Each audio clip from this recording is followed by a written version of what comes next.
내 기대에 걸맞게 그녀는 평범한 아내의 역할을 무리 없이 해냈다. 그러던 어느 날이었다. 뭐하고 서 있는 거야? 나는 욕실에 불을 켜려다 말고 물었다. 새벽 4시쯤 되었나? 회식에서 마신 소주 병반 덕분에 여유와 갈증을 함께 느끼고 깨어난 참이었다. 응? 뭐하고 있느냐고. 나는 오싹한 추위를 느끼며 아내가 있는 쪽을 보았다. 잠과 취기가 가셨다. 아내는 꼼짝 않고 서서 냉장고를 마주보고 있었다. 나는 석상처럼 굳어있는 아내의 옆모습을 향해 다가갔다. 왜 그래? 뭐야 지금? 내가 아내의 어깨에 손을 얹었을 때 뜻밖에도 그녀는 놀라지 않았다. 정신을 놓고 있었던 게 아니라 내가 안방에서 나오는 것, 질문, 자신에게 다가오는 것까지 모두 의식하고 있었던 것이다.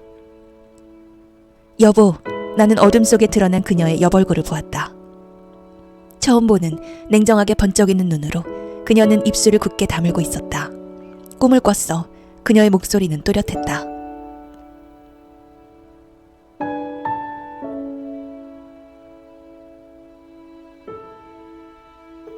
꿈? 무슨 소리를 하는 거야? 지금이 몇 시야 대체? 그녀는 나에게서 몸을 돌려 문이 열려있는 안방을 향해 천천히 걸어갔다. 문턱을 넘자 팔을 뒤로 뻗어 조용히 문을 닫았다.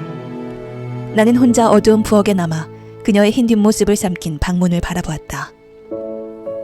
다음 날도 그녀의 이상한 행동은 계속되었다. 아내는 어젯밤과 똑같은 잠옷 차림으로 부스스 헝클어진 머리를 늘어뜨린 채 쪼그려 앉아 있었다.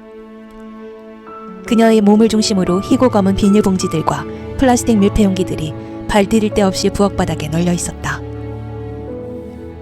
샤브샤브용 쇠고기와 돼지고기 삼겹살, 커다란 우족 2짝, 위생팩에 담긴 오징어들, 시골의 장모가 얼마 전에 보낸 잘 손질된 장어, 노란 노끈에 엮인 굴비들, 포장을 뜯지 않은 냉동만두와 내용물을 알 수 없는 수많은 꾸러기들, 부스럭거리는 소리를 내며 아내는 커다란 쓰레기 봉투에 그것들을 하나씩 주워 담는 중이었다.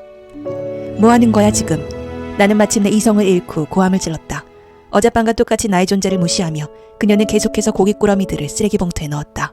당신 제정신이야? 이걸 왜 다 버리는 거야? 나는 비닐봉지를 헤치고 달려가 그녀의 손목을 낚아챘다. 아내는 평상시와 똑같은 침착한 어조로 말했다. 꿈을 꿨어. 다시 그 얘기였다. 표정 하나 흐트러뜨리지 않은 채 아내는 나를 마주보았다. 아내는 갑자기 채식주의자가 되기를 선언했다. 아내는 처음부터 채식주의자는 아니었다.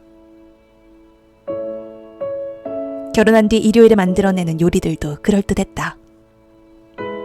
다진 쇠고기와 불린 쌀을 참기름에 볶은 뒤 콩나물을 얹어 지은 콩나물 비빔밥, 굵은 감자를 썰어 넣은 닭도리탕은 어땠던가. 자작자작 매콤한 국물이 속살까지 배어든 그것을 나는 한자리에서 3접시씩 비워내곤 했다. 그런데 이제 아내가 차려놓은 식탁은 무슨 꼴인가. 비스듬히 의자에 앉은 아내는 한눈에도 맛없어 보이는 미역국을 입에 떠넣고 있었다. 밥과 된장을 상추에 싸서 볼이 불룩하게 넣고 씹었다. 나는 모르고 있었다. 저 여자에 대해서. 아무것도 모르고 있었다. 갑자기 그런 생각이 들었다. 가부장적인 장인은 지난 5년간 들어본 적 없는 사과조의 말로 나를 놀라게 했다. 배려의 말 따위는 그에게 어울리지 않았다. 월남전에 참전해 무공 훈장까지 받은 것을 가장 큰 자랑으로 여기는 그는 목소리가 무척 크고 그 목소리만큼 대가 센 사람이었다. 내가 베트남에서 베트콩 7을 하고 시작되는 레퍼토리를 사위인 나도 2번 들은 적이 있었다. 아내는 그 아버지에게 18살까지 종아리를 맞으며 자랐다고 했다. 그러잖아도 내 달에 올라갈 테니 그때 앉혀놓고 얘기를 해보겠네. 장모의 생일날 가족이 모두 모였다.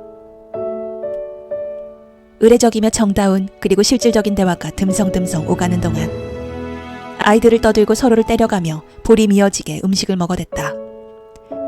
내가 물었다. 처형, 이 음식을 혼자 다 하셨습니까? 처형은 반쯤 웃었다. 그냥 그저께부터 하나씩 했어요. 그런데 저거 굴무침은 영애가 좋아하는 거라 일부러 장받아 한 건데 영애는 손도 안 대네. 나는 숨을 죽였다. 마침내 시작이었다. 아내를 향한 가족들의 질책이 이어졌다.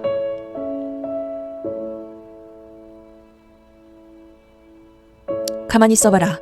영애 너, 애비가 그만큼 알아듣게 말했는데 자기네 호통에 이어 처형이 야무지게 아내를 나무랐다. 너 정말 어쩌려고 그러니? 사람한테 필요한 영양소가 있는 건데. 채식을 하려면 제대로 식단을 잘 짜서 하든가. 얼굴이 그게 뭐야. 천원댁도 거들었다. 저는 딴 사람인 줄 알았어요. 얘기는 들었지만. 그렇게 몸 상해가면서 채식하는 줄을 몰랐지 뭐예요. 곧 폭발할 듯한 정적이 흘렀다. 장인은 젓가락을 집어들었다. 탕수육 한 점을 집어들고 상을 돌아 아내 앞에 우뚝 섰다.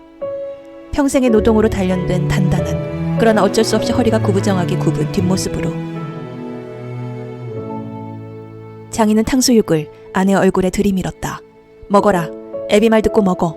다 널 위해서 하는 말이다. 가슴 뭉클한 부정이 느껴져 나도 모르게 눈시울이 뜨거워졌다. 아마 그 자리에 모인 모든 사람이 그랬을 것이다. 허공에서 조용히 떨고 있는 장인의 젓가락을 아내는 한 손으로 밀어냈다. 아버지, 저는 고기를 안 먹어요.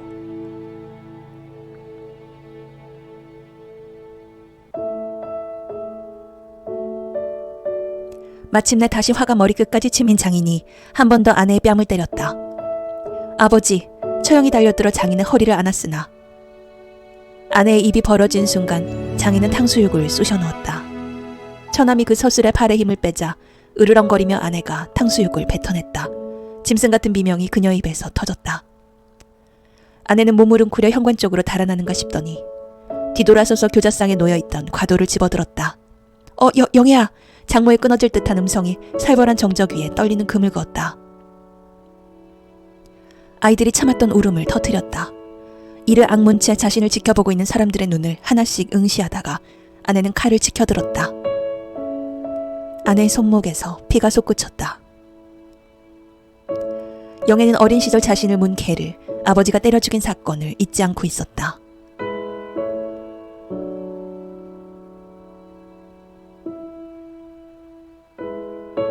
줄에 걸린 목에서 피가 흘러 목이 아파 낑낑대며 개는 질질 끌리며 달려 6바퀴째 개는 입으로 검붉은 피를 토해 목에서도 입에서도 피가 흘러 거품 섞인 피, 번쩍이는 두 눈을 나는 꼿꼿이 서서 지켜봐. 7바퀴째 나타날 녀석을 기다리고 있을 때 축 늘어진 녀석을 오토바이 뒤에 실은 아버지가 보여. 녀석의 덜렁거리는 내 다리, 눈꺼풀이 열린 핏물이 고인 눈을 나는 보고 있어. 그날 저녁 우리 집에서는 잔치가 벌어졌어. 시장 골목에 알만한 아저씨들이 다 모였어. 개에 물린 상처가 나으려면 먹어야 한다는 말에 나도 한 입을 떠넣었지. 아니, 사실은 밥을 말아 한 그릇을 다 먹었어. 들깨 냄새가 다 덮지 못한 누린내가 코를 찔렀어. 국밥 위로 아른거리던 눈, 녀석이 달리며 거품 섞인 피를 토하며 나를 보던 두 눈을 기억해. 그날의 죄책감은 영애에게 악몽으로 나타난다.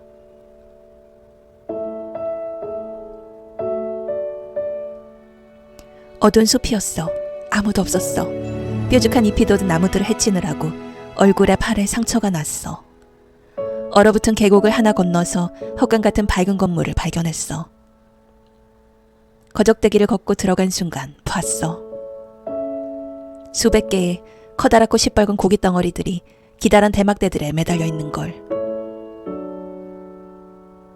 어떤 덩어리에서는 아직 마르지 않은 붉은 피가 떨어져 내리고 있었어. 내 손에 피가 묻어 있었어. 내 입에 피가 묻어 있었어. 그 헛간에서 나는 떨어진 고기 덩어리를 주워 먹었거든. 내 잇몸과 입천장에 물컹한 날고기를 문질러 붉은 피를 냈거든. 헛간바닥 피웅덩이에 비친 내 눈이 번쩍였어. 그렇게 생생할 수 없어. 이빨에 씹히던 날고기의 감촉이. 내 얼굴이, 눈빛이 처음 보는 얼굴 같은데 분명 내 얼굴이었어.